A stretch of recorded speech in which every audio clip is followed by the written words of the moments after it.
ada satu sumber air kehidupan yang kami begitu hargai. Ada satu sumber yang membersihkan, yang kepadanya kami berpaut. Dan itulah Engkau Tuhan. Di dalam-Mu kami menemukan diri kami mendapatkan penyucian kami, keselamatan kami, kebahagiaan kami. Tak mungkin kami melupakan Engkau. Tak mungkin kami meninggalkan Engkau. Apalagi kasih-Mu yang begitu besar, merangkul kami, mengikat kami dengan kasih kekal. Di rumah-Mu kami dihimpun untuk boleh bersehati, memuji, memuliakan dan mengatakan, Engkau sangat berharga. Engkau sangat menjadi harta kesukaan kami. Engkaulah segala-galanya.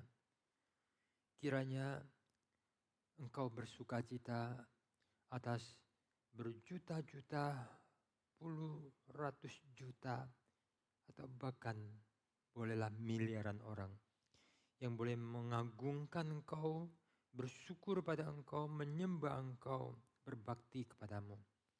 Terima kasih untuk hari yang spesial. Terima kasih untuk ibadah. Terima kasih Engkau memanggil kami. Terima kasih Bapak, kami sebentar akan merenungkan firman, kiranya Tuhan pimpin kebenaran, menguatkan, memperlengkapi, mendidik, dan meneguhkan. Di dalam nama Tuhan Yesus kami berdoa, semua mengatakan amin. Silakan duduk, mari kita sama-sama buka Alkitab. Kita akan membaca Alkitab yang kita akan ambil dari satu bagian, yaitu Injil Markus. Kita akan membaca dari Injil Markus, pasal yang kelima. Injil Markus pasal yang kelima, ayat yang pertama sampai dengan ayat yang ke-20. Kalau sudah mendapatkan, kita akan membacakannya silih berganti, saya mendahului. Lalu sampailah mereka di seberang danau di daerah orang Gerasa bersama. Baru saja Yesus turun dari perahu, datanglah seorang yang kerasukan roh jahat dari pekuburan menemui dia. Orang itu diam di sana dan tidak ada seorang pun lagi yang sanggup mengikatnya sekalipun dengan rantai.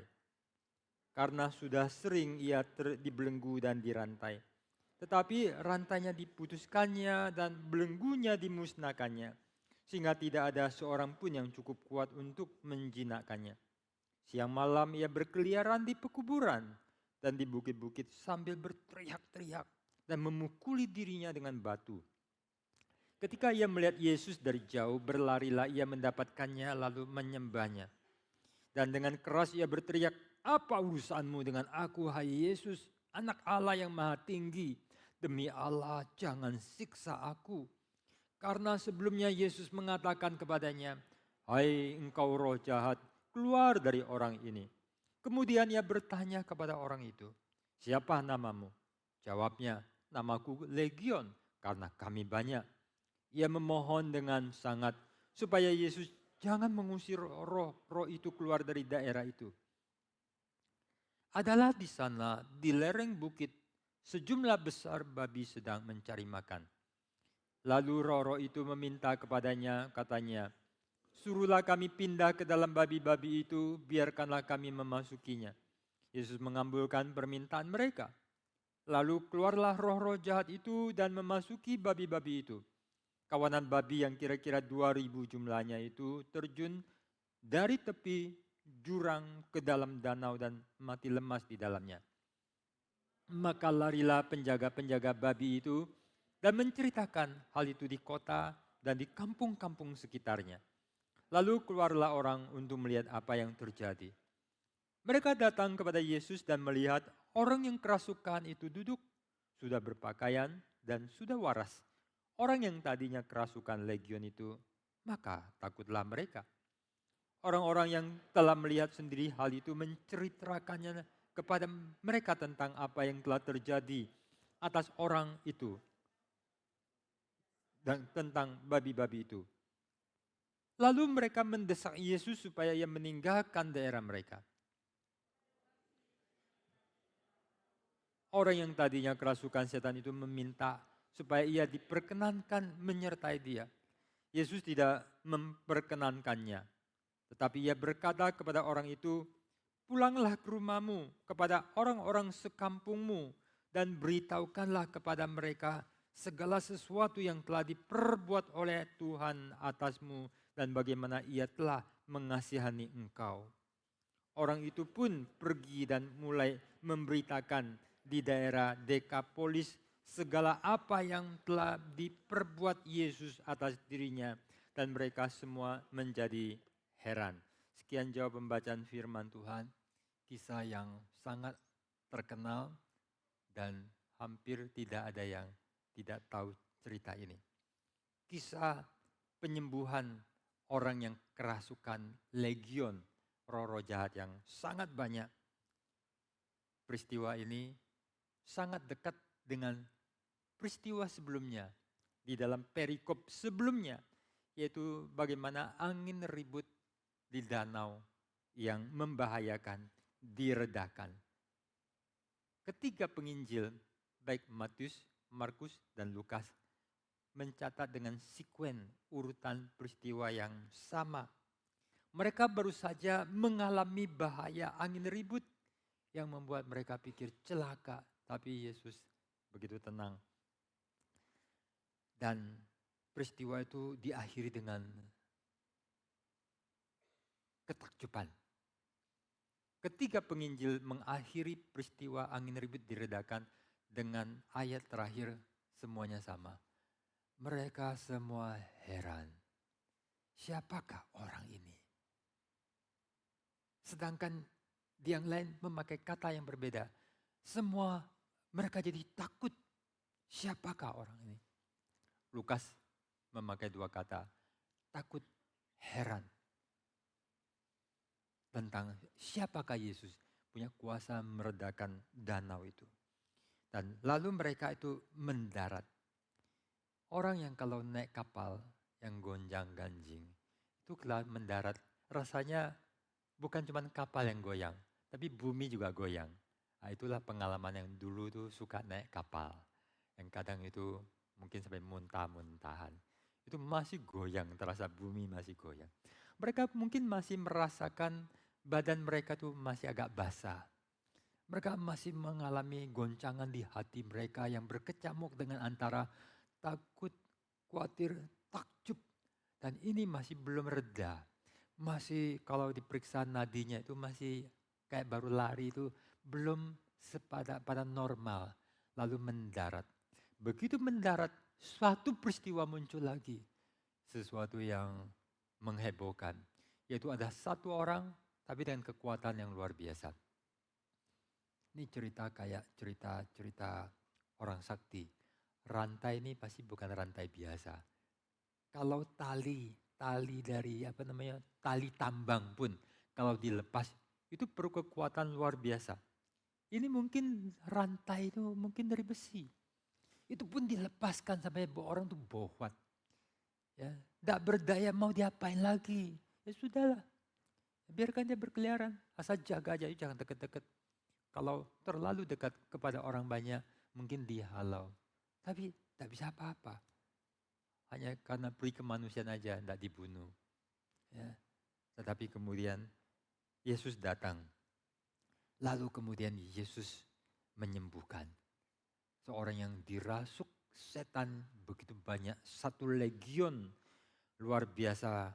Yesus bukan hanya menenangkan angin badai. Ya, angin keras.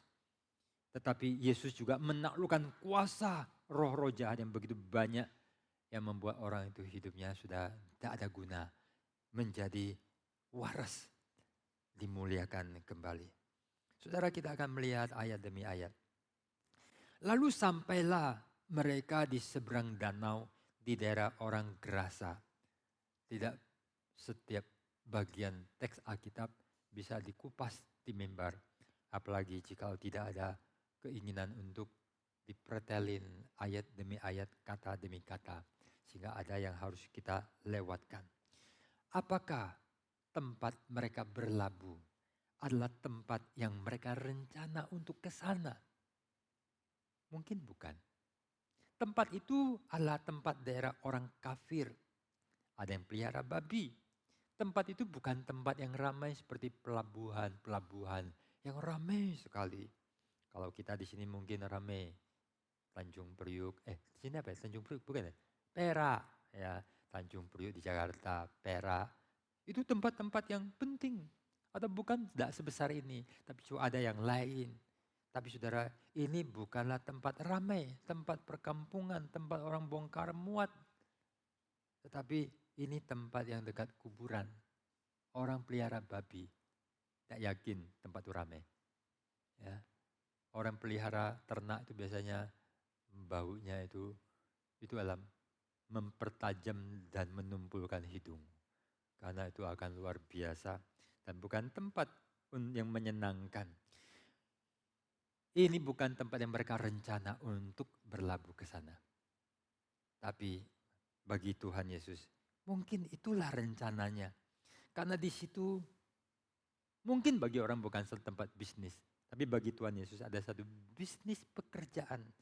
Ada suatu karya di mana dia akan menjamah hidup seorang yang hancur untuk dipulihkan. Dan bagaimana nama Tuhan dimuliakan dan Injil diberitakan. Ada yang kedua, baru saja Yesus turun dari perahu, datanglah seorang yang kerasukan roh jahat dari pekuburan menemui dia. Sambutan yang luar biasa. Pejabat datang, biasa ada sambutan. Yesus datang, ada yang menyambut. Tetapi yang menyambutnya adalah seorang yang tidak diinginkan. Seorang yang kerasukan roh jahat yang mengganggu. Bagi orang banyak melihat ini adalah suatu error, kekeliruan. Tetapi bagi Tuhan justru inilah pekerjaan Allah yang hebat mau dikerjakan. Melihat bukan dengan kacamata manusia. Paulus pernah berkata dalam Korintus, kita jangan lagi melihat Kristus menurut ukuran manusia, tapi melihat dengan cara yang baru.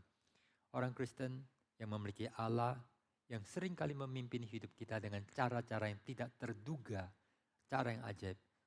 Ini adalah pelajaran yang tidak boleh tidak, yaitu melihat dengan cara pandang bukan manusia, tapi dari cara pandang Tuhan, cara kerja Allah yang mengerjakan banyak hal melampaui apa yang kita rancang dan rencanakan. Sesungguhnya bukan dia yang menjumpai Yesus, tapi Yesus yang menjumpai dia. Bagi orang percaya yang percaya kedaulatan Allah, there is no kebetulan. Tidak ada kebetulan. Karena Allah yang mengontrol, Allah yang berkuasa memerintah taufan, badai, dan kesulitan. Dan dia melaluinya itu menyatakan kuasanya. Allah yang juga merencanakan segala sesuatu sehingga pekerjaan Allah dikerjakan. Sehingga dalam segala sesuatu biarlah kita selalu melihat tangan Tuhan. Dan orang-orang bertanya, Guru, orang ini buta, dosa dia, orang tuanya, atau apa? Dan itu kisah yang begitu terkenal harus merubah, membentuk cara pikir, filosofi, wawasan kita. Bukan salah dia, bukan orang tuanya. Tapi God, Allah bekerja. Sungguh beruntung kita jadi anak Tuhan. Karena kita bukan saja diberikan filosofi seperti orang dunia. Etika, moral, positive thinking seperti orang dunia. Tapi kita diberi Allah menjadi penguasa, pengatur yang memelihara hidup kita, yang memimpin. Dan dari situ filosofi untuk memahami anugerah. Cara pikir, sikap hidup untuk hidup dipimpin oleh anugerah.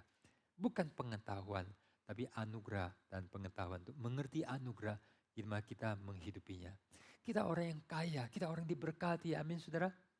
Kita sungguh diberkati karena kita tidak layang-layang putus. Salah satu yang membuat saya lega dalam hidup adalah bahwa di tengah hidup yang tidak ada kepastian dan penuh perubahan, ada satu yang pasti. Dan itu itulah Tuhan kita. Dan dia memimpin hidup kita. Oleh karena itu saudara, kita melihat orang ini di pekuburan sekian tahun orang tuanya tidak ada harapan. Mati adalah kelegaan. Hidup orang ini adalah satu kegagalan, kesia-siaan. Malu mengganggu orang. Semoga gak ada peristiwa-peristiwa gangguan yang membuat orang akan minta uang ganti. Kamu tanggung jawab, anakmu masih keliaran. Tetapi Tuhan datang. Santo Agustinus pernah berkata, jikalau bumi hanya ada kamu sendiri, dia mau datang tidak untuk menyelamatkan. Tetap. Kalau orang banyak baru ada nilainya. Kalau satu seperti tidak berarti. Kita adalah gambar Allah dan Tuhan mencintai kita seperti anaknya yang begitu berharga. Dan dalam kondisi yang tidak berpengharapan, kondisi yang buruk, Tuhan tetap menyatakan kasih-Nya. Itulah ada banyak sekali alasan untuk kita mengatakan kita orang yang sangat diberkati. Kita sangat dikasihi, kita sangat Allah peduli. Kita berharga di mata Tuhan. Kita bahkan dikatakan seperti biji mata Tuhan. Dan dia begitu mengasihi. Tidak ada satu kondisi buruk yang Tuhan izinkan. Di mana ia membiarkan orang dalam keputusasaan, dalam kondisi yang tidak baik. Kadang sepertinya begitu sulit. Orang kerasukan setan ini buruk kondisinya. Buruk. Mungkin kematian adalah lebih baik daripada kondisinya. Tetapi kalau ada Tuhan, semua itu berbeda. Amin. Sampah-sampah kadang lebih buruk daripada tidak ada sampah. Tapi begitu Tuhan datang, sampah itu bisa jadi barang berharga. Ya, ranting-ranting jadi berharga. Jadi kuncinya adalah bahwa Tuhan, kita memuliakan Tuhan, kita mementingkan Tuhan. Itulah membedakan. Itu adalah satu hal yang harus kita tanam di dalam hati kita. Ayat ketiga sampai kelima. Orang itu diam di sana dan tidak seorang pun yang sanggup mengikatnya. Sering dibelenggu, diputuskan, dimusnahkan. Tidak ada yang kuat untuk menjinakkan. Siang malam berkeliaran, teriak-teriak, memukuli diri. Kayak Indonesia aja, kalau filmnya horor-horor. Ya, film Indonesia kan yang terkenalnya yang laku itu heran aku. Film horor. Ya. KKN lah di mana. Ya, film yang dari dulu Susana sampai sekarang. Kaget aku. Ya, horor-horor. Ini juga horor. Ya, daerah pekuburan, orang teriak, teriak melolong, sakit, teriak macam-macam. Orang tidak berani lewat. Saudara, inilah orang kondisinya. Tapi sangat paradoks. Orang ini kuat sekali. Tidak bisa dirantai. Orang kuat itu orang bebas. Tapi ironis. Justru dia terbelenggu. Bukan dengan rantai. Tapi dengan roh kuasa jahat yang mengikat. Ada orang itu kuat. Orang badannya, ototnya luar biasa. Tapi dia yang tidak bisa dikurung oleh orang tua, oleh masyarakat. Tapi dia dikurung oleh roh yang jahat. Oleh dosa, oleh hal yang buruk. Dia berteriak, berkeliaran, memukul dirinya. Dia bebas. Tidak ada yang bisa ngekang. Tapi dia bebas untuk melukai diri. Ini hal-hal yang sangat ironis. Orang menghindari dia. Dia orang berbahaya. Kuasa kegelapan menguasai dia. Sehingga dia bisa mencelakai orang. Bagaimana kita melihat orang seperti ini? Pengganggu, perusuh. Orang tak berguna. Menyusahkan. Harus dijauhi. Harus disingkirkan. Kematiannya adalah membebaskan. Saya ingat dulu waktu kecil ada satu orang selalu beli arak dan minum. Kalau habis minum itu heboh di jalanan. Ya, dia akan ngamuk. Orang tutup toko, tutup pintu, orang menghindar. Mengganggu orang. Satu hari ditikam mati sama seseorang. Ya. oleh tetangga saya. Ya, oleh tetangga saya dia ditikam mati. Yang menikamnya masuk penjara, tapi dia mati. Yang suka mabuk-mabukan tuh badannya tinggi besar, Chinese, minum arak. Yang tikamnya itu adalah non-Chinese.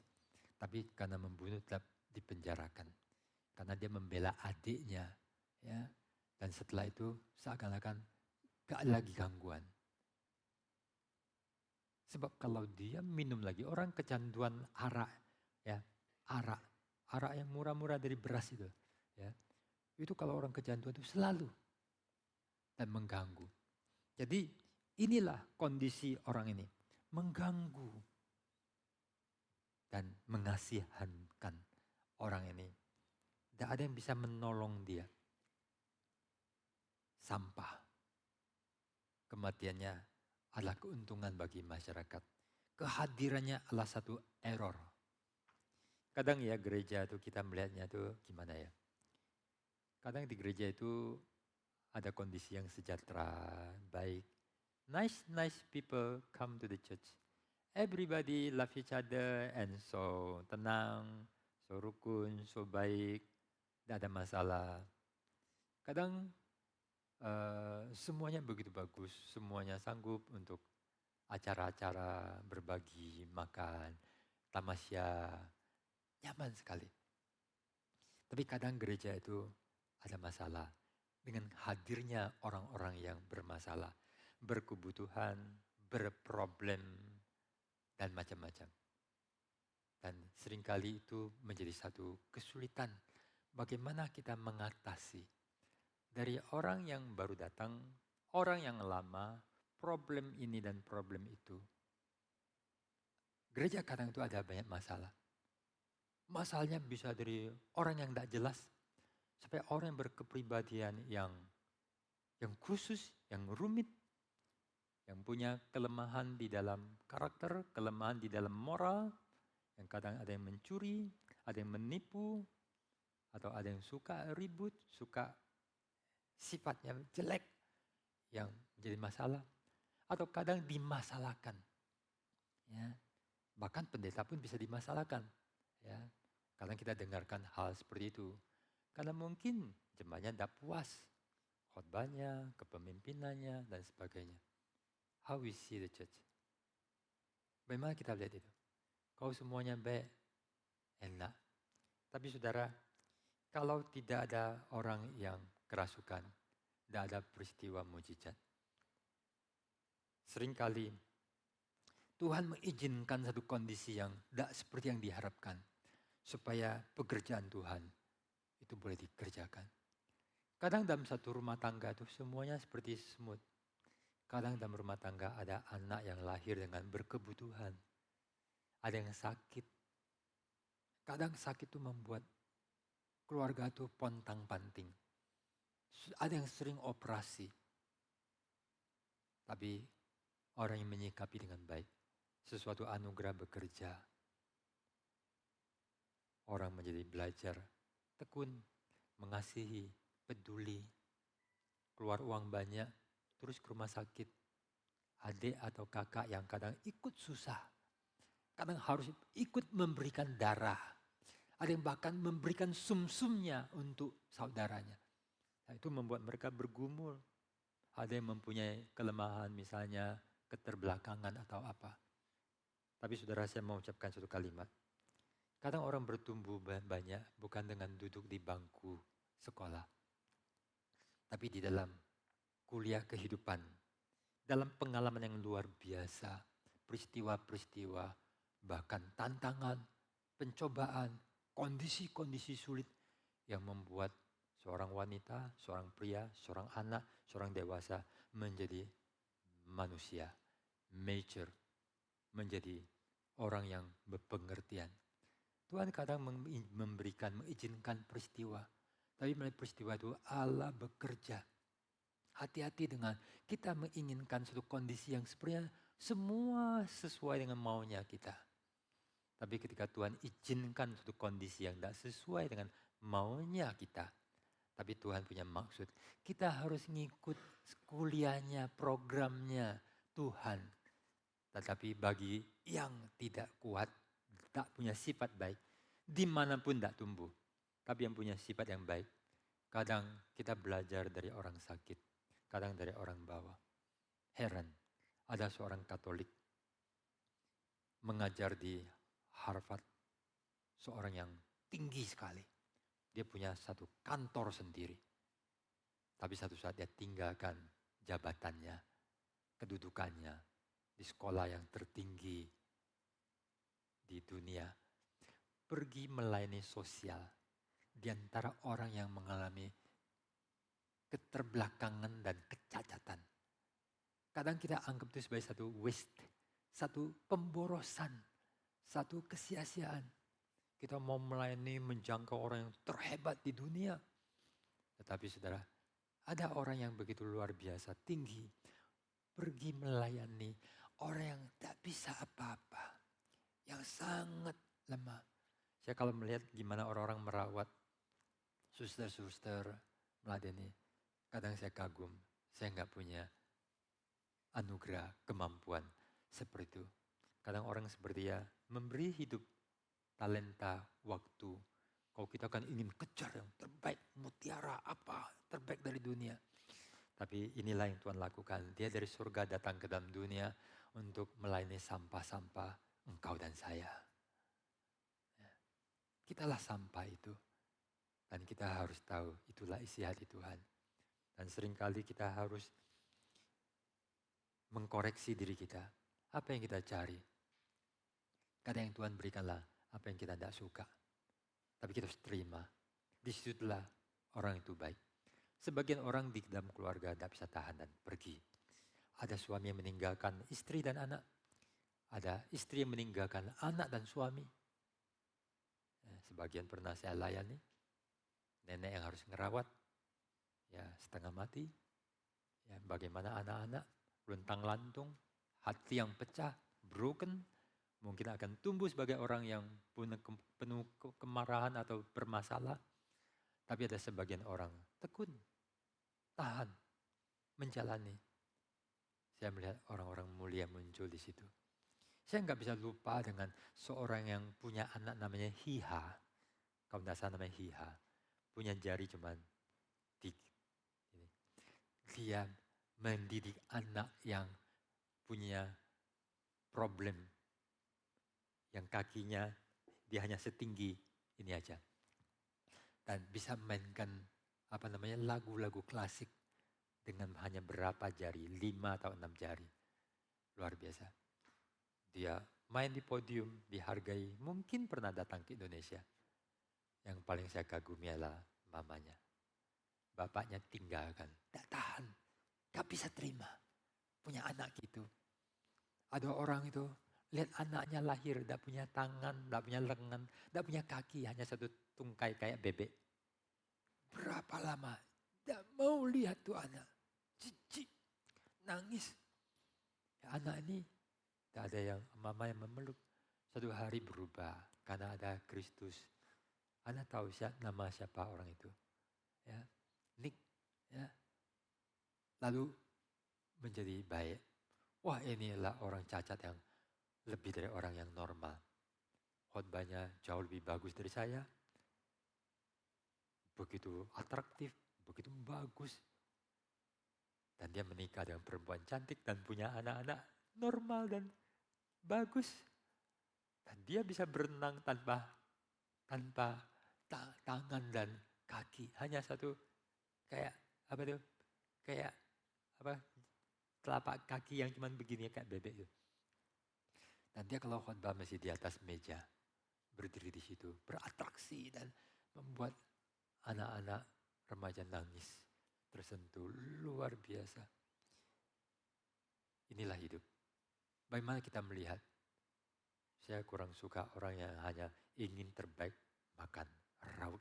Takers, not good.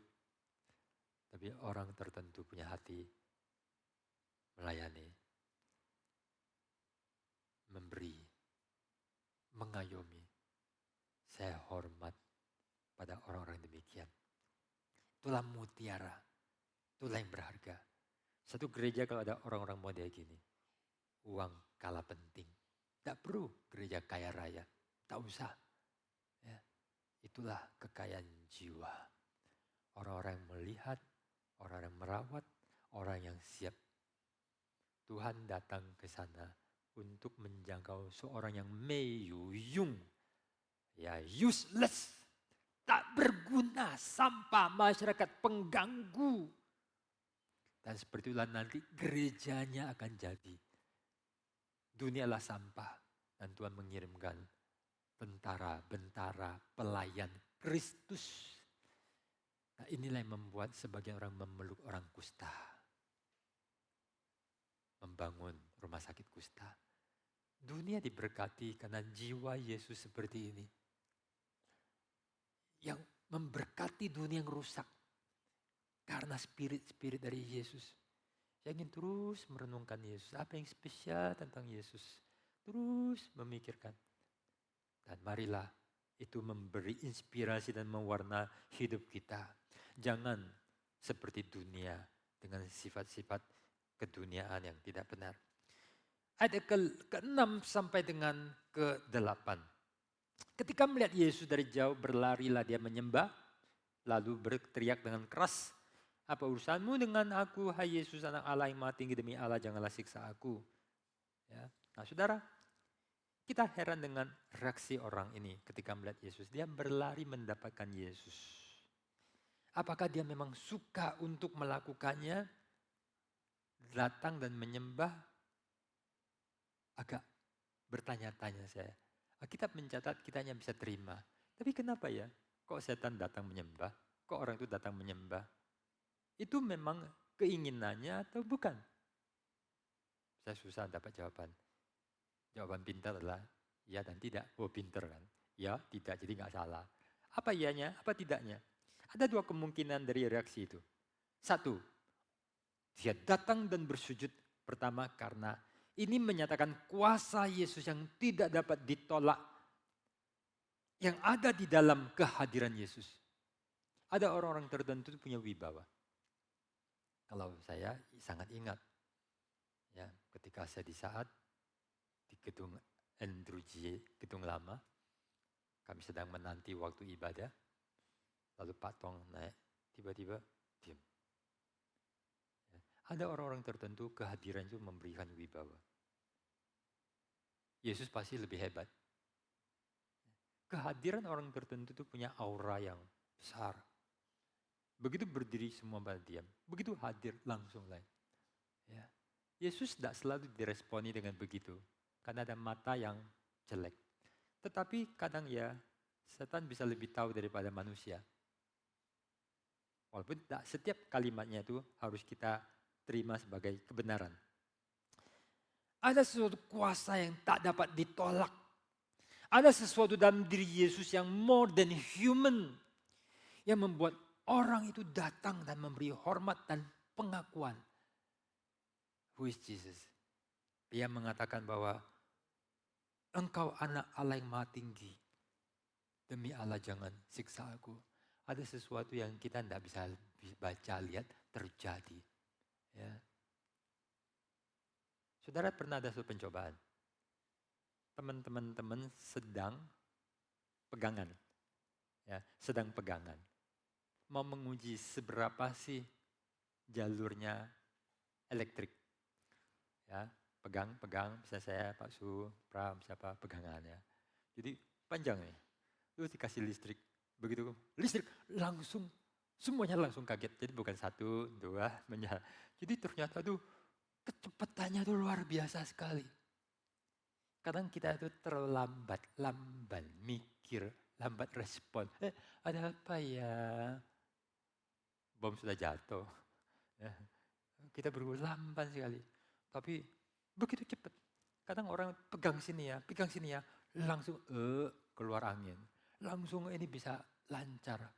Ya. Jadi ada suatu ada sesuatu yang bisa gerak begitu cepat sekali. Di dalam alam rohani kadang ada kecepatan, peristiwa, sesuatu hal yang kadang melampaui. Nah itu terjadi. Nah, kadang kita terlalu terlambat. Ada sesuatu yang dikenali, Yesus adalah siapa. Yang kedua, kemungkinan kedua adalah bahwa ada dua kekuatan atau keinginan yang berkecamuk di dalam diri orang kerasukan ini. Yang bertentangan, dan ini gejala manusia. Di satu sisi dia mau dilepaskan. Dia mau datang kepada Yesus. Dia ada harapan ya untuk supaya dia dilepaskan. Tapi juga di sisi yang lain dia ada keinginan menghindari Yesus karena Yesus akan mengganggu. Dan ada dalam dirinya ada setan yang juga menghindarkan dia dari Yesus. Dua kekuatan yang berkonflik. Ini sering kita lihat dalam gejala manusia. Orang mengatakan, aku mau melayani, aku juga senang, aku mau. Dia juga tidak mau. Ada konflik dalam diri manusia antara keinginan dangkal, keinginan sesaat. Lihat orang lain bisa melayani, lihat orang lain bisa KKR, lihat orang bisa khotbah, lihat orang bisa maju. Aku juga mau, tapi sudah lakukan tidak akan. Dalam dirinya itu berkonflik. Dan orang lemah tidak akan bisa lakukan apa yang benar. Dan kadang ada kuasa yang lebih besar yang harus mengatur. Maka orang yang tidak membangun kekuatan rohani, jangan harap saat mau perang, dia baru mau bersiap-siap pergi ke perguruan silat atau latihan militer. Lalu mau jadi orang rohani, too late. Baru mau mencari kehendak Tuhan, too late. Dari kecil, dari muda, dari awal. Tidak mau bertumbuh, tidak mau belajar, tidak mau dengar-dengaran. Sehingga tanda kutip mahir, peka suara Tuhan. Bahkan mimpi pun mimpi Tuhan. Kalau dibuat suatu kondisi mendadak refleksnya juga pegang Tuhan. Ya, kalau dia mau Tuhan, tapi begitu diuji mendadak pegangnya setan. Itu aslinya dia. Ya, orang tuh mesti dilatih sampai ketika diuji mendadak. Aslinya keluar. Sampai diancam gimana? Pegangnya Tuhan. Ya. Tapi orang tuh kadang tuh mau jadi orang baik, orang melayani. Keinginan, harapan yang hanya dangkal. Maka kerohanian itu harus dibangun.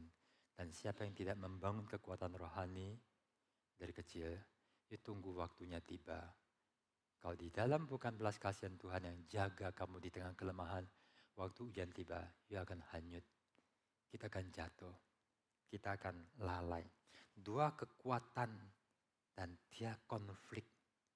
Oleh sebab itulah, sesungguhnya ada konfrontasi di dalam diri orang. Aku benci yang aku lakukan, aku ingin tapi aku tidak lakukan. Itulah manusia yang selalu berkonflik. Dua kekuatan yang berkonfrontasi dan siapa yang lebih superior? Yesus yang lebih superior. Karena kalau dibiarkan tanpa Yesus datang, orang ini kacau, tidak pernah selesai.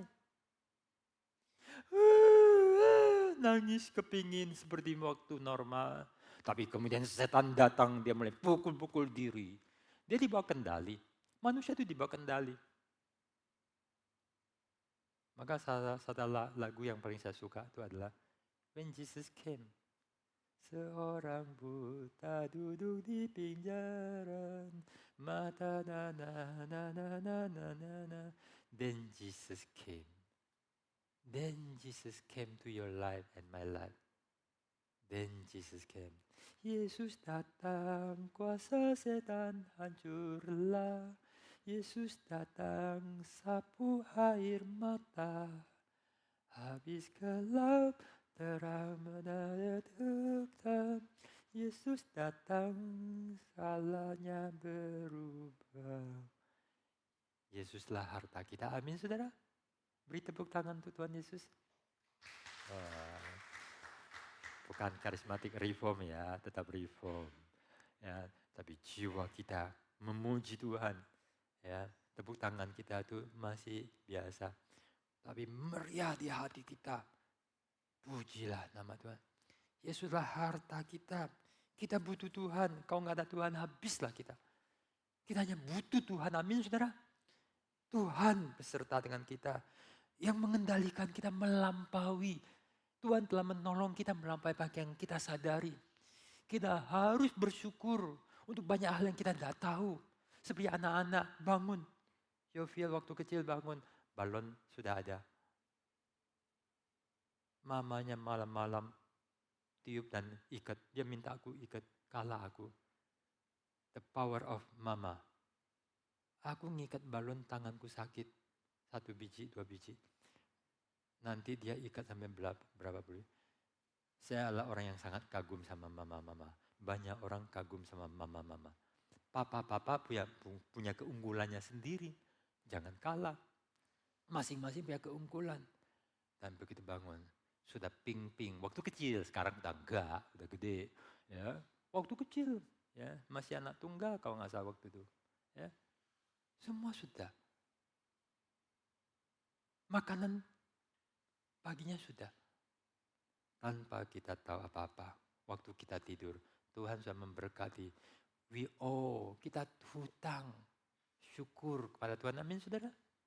Kita harus bersyukur, terima kasih, cinta, dan berkata, aku tidak bisa tinggalkan Tuhan. Saudara, dengan keras dia berteriak, apa urusanmu dengan aku, hai Yesus, anak Allah yang maha tinggi. Demi Allah jangan siksa aku. Kok dia bisa kenal Yesus? Ya, roh jahat. Saudara, saya tertarik untuk kita refleksi tentang dia mengenal Yesus. Odysseus, kisah Homer setelah Iliad, perang Troya. Maka Odysseus itu perjalanan mengembara sekian tahun untuk kembali ke rumah. Tapi terus kesasar. Saya mau ajak kita lihat. Waktu Odysseus sudah waktunya tiba. Dengan pimpinan pertolongan dewanya, Dewi Athena. Lalu kemudian dia bisa sampai.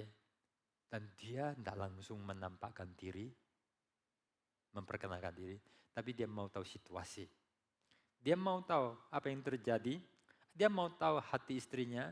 Dan dia dengan pertolongan Dewi Athena menyamar dan orang tidak kenal dia. Dan dia menjadi seorang pengemis buta. Pengemis buta atau pengemis. Ya saya lupa. Mungkin pengemis aja. Ya. Saudara tidak ada yang kenal dia. Tapi waktu dia masuk ada satu yang kenal dia. Anjingnya Odysseus. Anjingnya Odysseus tuh kenal dia. Ya. Sehingga ya akhirnya ada seorang tua yang juga buta hanya bisa mengenali tuannya Odysseus. Oh, itu para raja-raja dari berbagai tempat mau rebut istrimu dan mau ambil semua anakmu. Mungkin Telemachus itu mungkin akan dibunuh. Lalu kemudian dia masuk, ya dia kemudian hadir. Tapi istrinya tidak tahu. Dia mau membaca situasi dan akan menghajar, menghantam, menghancurkan tuh orang-orang jahat yang mau merebut istri dan tanahnya. Ya. Lalu saudara, kemudian ada satu orang lagi yang kenal dia.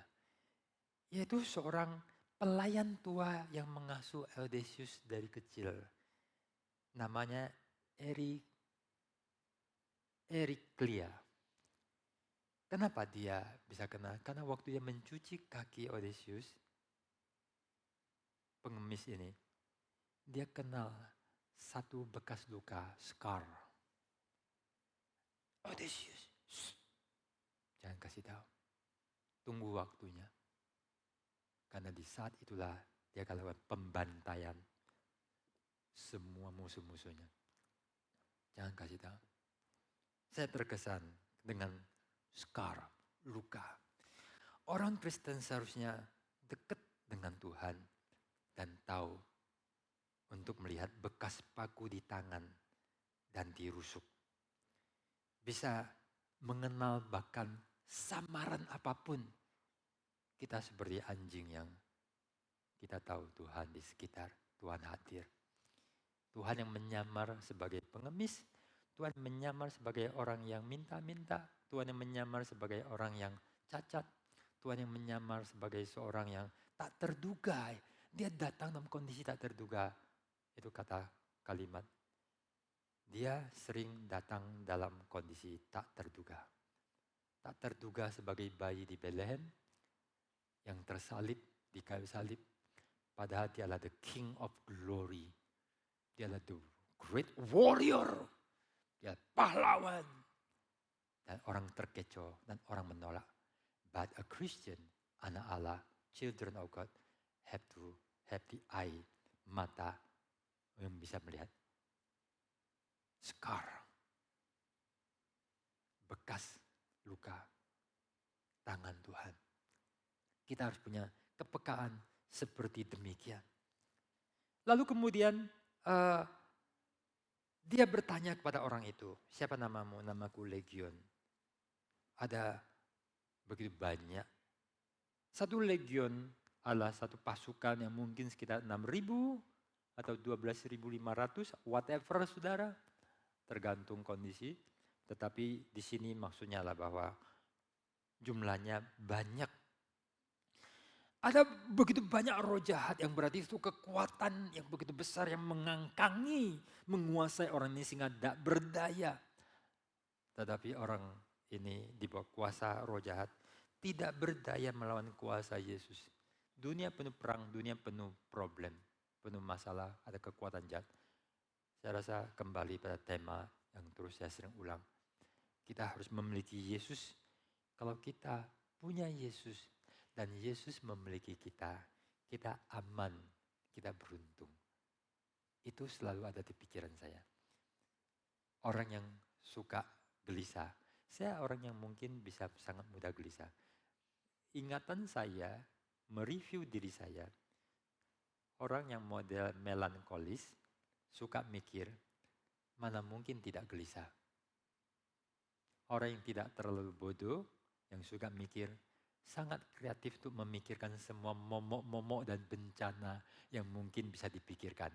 Itulah namanya orang khawatir.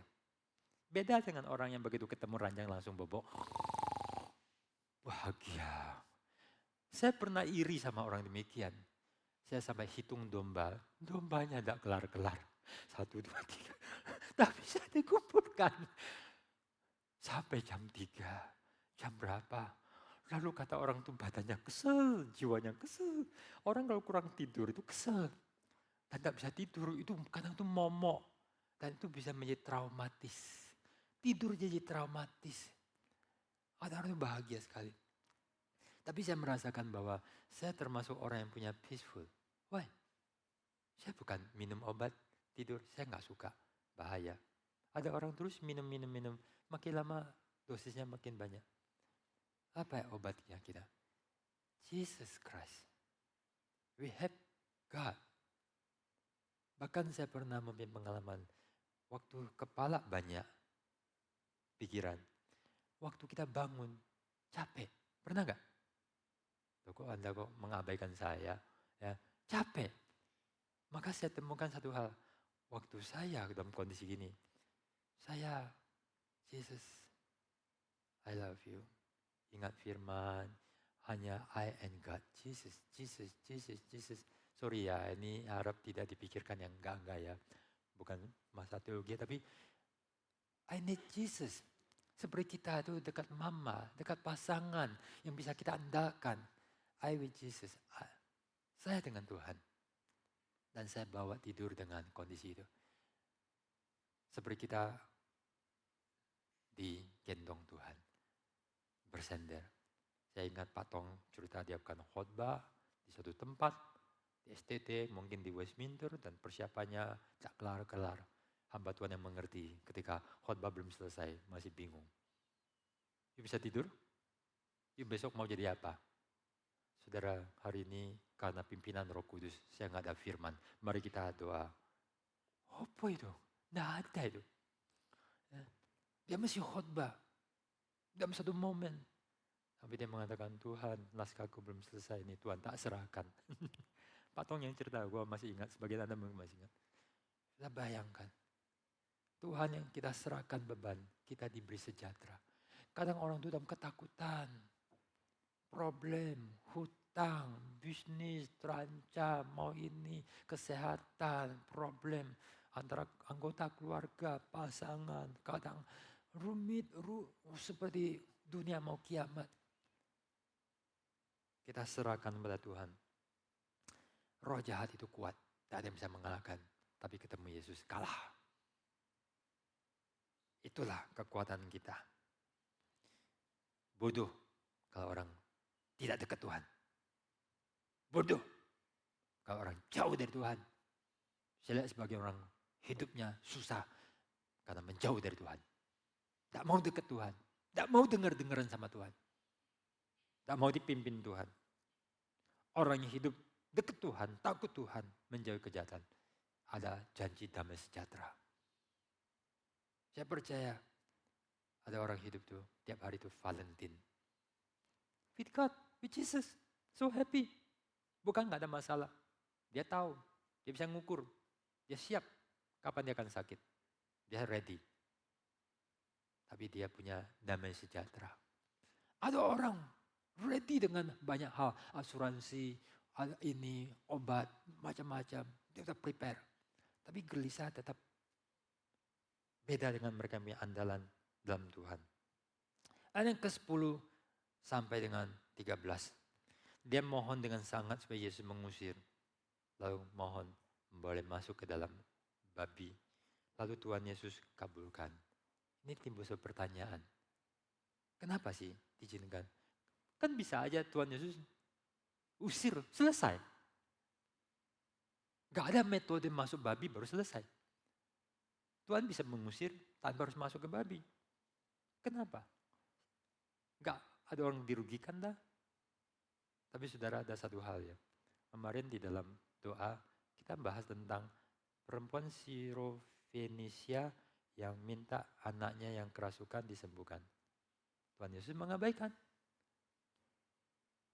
Lalu kemudian terus meminta. Tuhan Yesus mengucapkan suatu kata, tidak patut memberikan roti yang untuk diberikan pada anak-anak dan dilemparkan kepada anjing. Wah, saya sebenarnya mau bawa khotbah itu juga di sini, di dalam mimbar. Kalimat itu kalau kita dengar sebagai orang tinggalkan gereja. Tapi perempuan ini luar biasa. Bukan berarti Tuhan mau hina, buang, lecehkan. Di mata Tuhan Yesus perempuan ini akan dia puji. Di mata Tuhan Yesus perempuan inilah seorang wanita yang menyatakan kontras dengan Farisi dan ahli Taurat yang menolak, membuat dia menyingkir. Dan dia datang ke sana untuk tidak diketahui, tapi ada satu yang dia sangat senang untuk datang. Seorang yang berproblem, seorang yang di tanah orang umat Allah menolak dia, tapi yang sekarang datang bersungkur, yang di sana tidak mengakui dia sebagai Mesias, yang di sini orang kafir mengatakan anak Daud. Tuhan senang, Tuhan sayang, Tuhan tuh mau memberkati. Kalau ada orang itu yang sangat kita lihat baik, kita ingin melimpahkan. Kita ingin sayang, kita ingin muliakan. Tapi kadang ada anak-anak spesial, tak cepat dikasih. Diuji, dipersulit, ditantang. Dibuat dia tuh bayar harga. Kadang diuji sampai bisa-bisa dia tuh sampai dia sakit hati. Nah, kira-kira seperti itulah. Ya. Dan perempuan ini menjawab, benar Tuhan. Tidak menggurui, tidak menceramai, tidak mengajarin Tuhan. Tidak protes. Tapi kan anjing juga makan remah-remah. Waduh, kalimat itu indah. Tapi Anda tahu, Anda ngerti nggak keindahannya di mana? Luar biasa. Ada kemuliaan dalam kerendahan hati. Kalimat paradoks. Kerendahan hati tertentu itu sangat mulia. Sangat lofty. Sangat indah. Nah itulah dunia seni, dunia art, dunia moral, dunia kisah, dunia yang membuat nilai. Manusia itu butuh ini semua, bukan cuma makan enak. Bukan cuma memiliki barang banyak. Semua nilai-nilai ini. Saudara, saya lihat ada suatu kuasa, otoritas, kedaulatan Tuhan yang memiliki hak dan dia bertindak seakan-akan, kenapa sih kasar? Kenapa sih begitu? Yang bisa dimarah secara sosial, konsep sosial. Hati-hati, jangan cepat menggurui Tuhan. Dan akhirnya betul begitu indah. Ini kok ada 2.000 babi, kok dikorbankan. Ini kalau dikurskan kira-kira berapa M loh. Saya pernah hitung-hitung tapi nggak sempat hitung sekarang. Itu satu babi mungkin berapa juta. Ini berapa M loh, 2 M loh. 2 M tuh gede loh. Ya, 2 M tuh hampir beli ruko. Ya, beli satu ruko itu. Ya, tergantung rukonya berapa. Lumayan. Ya. Kok dikorbankan? Otoritas Tuhan. Dia punya alam semesta. Dia mau pakai. Kenapa dikorbankan? Mungkin mempunyai satu makna. You lihat anak ini. Anak muda ini. Atau orang kesurupan ini. Ini dia bukan lagi manusia. Dia tidak lagi berharga. Tidak ada yang menghargai. Tidak ada yang mau menolong. Tidak ada yang mau mendekati. Tapi aku datang untuk dia. Orang menghargai babi. Anak terhilang pun tidak dihargai. Dia bukan manusia. Babi lebih berharga dari manusia. Orang demi uang, demi barang, bunuh orang. Manusia tidak berharga. Tapi Tuhan mengatakan, aku menghargai. You tidak paham. Gua datang. Kalau kita pergi ke Soe, satu orang itu habis tiket 3,5 juta. Kita masih bayar untuk hotel dan makan. Satu orang 5 jutaan. Nanti harus minum, beli ini, beli itu. Hemat-hemat 6 juta. Perjalanan untuk kita pelayanan panggung boneka. Ya. Tapi Tuhan Yesus ke sana tidak pakai jet pribadi. Tapi biayanya mahal. Di dalam dia melintasi surga, pergi dengan bersusah payah. Dan pelayanannya cuma satu. Coba kalau kita pergi ke Soe, belasan orang kali 5 juta, itu kira-kira berapa? 60-an juta. Lalu yang sana ikut panggung boneka adalah orang yang kesurupan di gerasa. Wah, itu tahu berapa nilai satu orang ini? Yang memakai saya, Bu Eni, Pak Julio, Lause Devi, Alwan, macam-macam. Siapakah orang itu yang ikut pelayanan panggung boneka? Satu-satunya yang kita layani. Berapa berharganya? Di mata Tuhan, cara melihat orang menjadi berbeda. Tidak boleh kita memperlakukan orang maunya kita. Never. Setiap orang lihatlah orang menurut Tuhan, lihat dia. Awas lu, kau berani memperlakukan orang sembarangan. Awas lu. Never ever. Perlakukanlah orang sebagaimana Tuhan mau dia diperlakukan. Kita tidak membiarkan orang memperalat menipu kita. Kita tidak boleh dipermainkan. Tapi kita mari with tenderly. Dengan kasih sayang, dengan mata Tuhan. Kalau Tuhan tidak mau kita bantu, jangan bantu. Tidak boleh pakai perasaan. Kehendak Tuhan. Saya pernah ajarin orang, you tidak boleh bantu orang yang lukanya belum sembuh. You terus basahin. You mengganggu pekerjaan Tuhan. Dia dibiarkan Tuhan, jangan. Jangan ganggu. Dia mesti kering dulu, baru nanti baru dikasih obat. Biarkan kering. Kita mau bantu, kita mau ngasih, itu pun ikut Tuhan. Dan kalau orang itu dikasih Tuhan, you jangan pernah nindas dia. Jangan pernah memperlakukan tidak baik. Kadang ada orang bermasalah dengan pendeta-pendeta muda yang dipikir banyak kelemahan. Hei, bukan begitu cara mengasihi Tuhan. Tanya, datang. Kami bisa doakan apa enggak Pak? Kami bisa bantu apa enggak untuk pelayananmu Pak? Orang setengah hati mengamati bergumul, kita tambah beban. Karena semua kepentinganku, suka gak suka aku. Karena di dunia banyak tawaran, aku akan enyahkan apa yang tidak memuaskan. It's not a good heart. Ini bukan jiwa seorang anak Tuhan. We love God, we love the church. Dan kadang kita lakukan. Orang-orang rohani karena pergi ke tempat-tempat di mana lakukan apa yang orang lain tidak mau lakukan. Membuang sampah yang orang lain tidak mau lakukan. Mengerjakan hal tertentu. Saya sering melihat itu pada hati seorang ibu yang mengerjakan banyak hal yang tahu-tahu semua beres. Rumah tangga yang beres, bersih dan asri itu sangat enak. Tapi ada yang bayar harga. Apalagi kalau nggak ada pembantu. Ya. Ada yang bayar harga. Dan itulah jiwa-jiwa yang melayani. Orang-orang yang memberkati. Orang-orang yang memberkati masyarakat dengan banyak melayani. Anggota-anggota DPR maafkan. Yang ambil gaji besar tapi tak jelas. Nggak mau teruskan nanti kalimatnya tidak enak. Ya. Tapi yang jiwa melayani, memberi. Dunia butuh orang demikian. Dan itu diinspirasikan oleh Tuhan. Inilah yang harusnya dimiliki. Tuhan Yesus datang melihat orang yang demikian. Dan bagaimana Tuhan menghargai. Walaupun ada 2000 babi. Dan bagaimana, untuk siapa ya? Untuk siapakah 2 babi itu dikorbankan? Kayaknya bukan untuk siapa, untuk kita loh. Kamu sering menghina orang. Lihatlah orang yang tidak berguna, sampah, aku datang. Kamu anggap dirimu lebih baik. You tahu nggak, di sampah dunia aku dari surga datang. Ya, untuk ilustrasi bagi kita. Maka mari kita memperlakukan orang itu dengan penghargaan. Nah itulah jiwa Kristen. Banyak orang itu membunuh.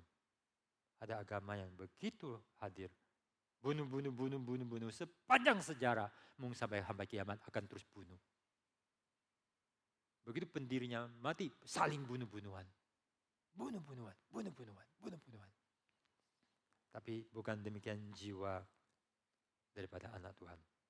Bagaimana menghargai manusia. Nah, jiwa inilah yang menjadi ciri karakteristik Kristen. Yang darinya sakit kusta disembuhkan, rumah sakit kusta, perawatan, semua dari inspirasi. Orang cacat itu tidak dibuang. Negara komunis dibuang oleh spiritnya Jerman, Arya, semangatnya evolusionisme. Manusia makin maju. Jiwa daripada Friedrich Nietzsche. Manusia unggul, manusia super, benih unggul. Ya, sekolah-sekolah unggulan dan sebagainya. Tidak ada tempat bagi orang-orang lemah, orang-orang yang bermasalah. Tapi kadang justru masyarakat ada nilai-nilai yang oleh Spirit Tuhan Yesus mengalami transformasi yang membuat itulah kehidupan yang sesungguhnya memberkati. Ayat 14 sampai dengan ke-17. Penjaga lari, lapor apa yang terjadi, orang datang lihat orang itu sudah waras dan duduk dan berpakaian. Lalu mereka takut, desak Yesus meninggalkan daerah itu. Ini sesuatu hal yang kita lihat respon mereka. Mereka lari menceritakan, lalu kemudian mereka melihat apa yang telah terjadi. Dan respon mereka itu adalah, lihat orang ini sudah waras. Tapi reaksi mereka takut. Takut itu ada 2 macam. Ada takut yang kagum, hormat. Tapi kayaknya takut di sini tidak bagus. Murid-murid lihat Yesus. Mujizatnya takut, gentar, heran. Makin beriman. Tapi orang ini takut. Lalu suruh Yesus pergi. Kenapa ya? Mereka enggak ajak orang-orang yang sakit datang pada Yesus. Mereka tidak menghargai jiwa. Mereka menghargai uang. Ya. Banyak orang itu tidak sayang jiwa. Tidak sayang orang. Yang penting aku cuan. Aku untung. Orang mau kasih racun. Orang menjual makanan dari kardus. Menjual makanan dari sampah. Mereka bakar tahu, tempe, tahu. Itu pakai bahan-bahan plastik. Pencemaran. Lalu orang kontaminasi. Orang itu mencampuri zat-zat untuk buah-buahan dibuat seger. Tak peduli orang itu mau apa. Manusia tak peduli. Yang penting dia cuan pada sedikit. Tapi Tuhan mengatakan 2000 babi. Serahkan jiwa. Kalau lihat ini, puji Tuhan. Tuhan Yesus boleh nggak tunggu 3 hari. Kayak orang Samaria. Please stay. Tolong jangan pergi. Kami akan kumpulkan orang KKR. Ya, mumpung sudah datang. Kami akan kumpulkan banyak, pasti orang sakit. Tidak peduli. Please go. Go. Why? Kami afraid. Nanti banyak babi, banyak kambing, banyak domba, banyak kelinci akan mati. Mereka dikuasai ketakutan, rugi. Yesus merugikan mereka. Ada orang anggap Yesus itu merugikan. Harap kita tidak anggap Yesus merugikan. Dia akan merugikan setan dalam diri kita. Tapi akan memberkati kita. Lalu kemudian Yesus pun pergi. Sedih. Ya, ya. Kita pergi ke KK regional, tidak tahu berapa orang akan datang. Ya. Waktu berharga, sebagian mesti pakai uang cuti, uang simpanan. Ya. Dan itu bukan uang orang kaya. Ya. Lalu pergi untuk memberkati. Yesus begitu berkuasa lebih dari tim Antika, tim Bintaro. Sudah hadir. Ya. Mau undang aja susah. Udah hadir. Gak dimanfaatkan. Bingung saya. Tapi suruh pergi. Takut. Sesungguhnya ketakutan mereka kebalik. Harusnya mereka takut Yesus cepat-cepat pergi. Takut tidak dapat berkat. Tapi mereka takut mereka rugi. Domba, kambing, babi. Atau pekerja mereka semua terganggu.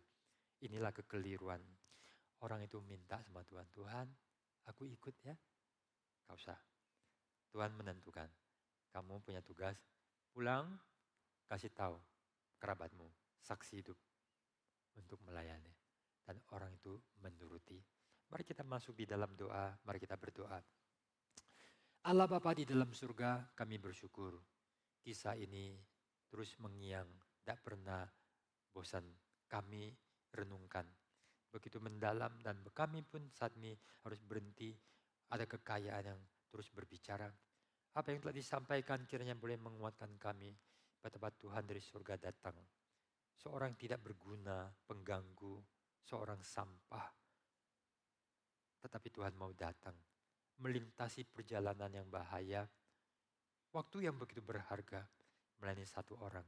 Bahkan deminya 2000 babi yang begitu mahal. Bagi orang-orang zaman dulu yang begitu butuh semua harta ini. Semua keuangan ini. Tuhan relakan. Tuhan mau mengajar betapa berharganya. Tuhan kami bersyukur untuk kasih-Mu. Tolong kami melalui firman dikuatkan. Tidak boleh pernah jauh dari Tuhan. Kami justru harus takut. Kalau Tuhan jauh dari kami, kalau kami menjauhkan diri dari Tuhan, tapi biarlah beserta kami, maka kami sungguh diberkati. Terima kasih Bapak. Kami akan terus kagum, kami terus mengaku kami butuh Tuhan, dan kami bersuka cita dalam Engkau. Di dalam nama Tuhan Yesus kami berdoa. Amin. Jemaat sekalian, mari kita bangkit berdiri bersama dengan gereja di segala abad dan tempat. Kita mengucapkan pengakuan iman kita bersama. Aku percaya kepada Allah Bapa yang Maha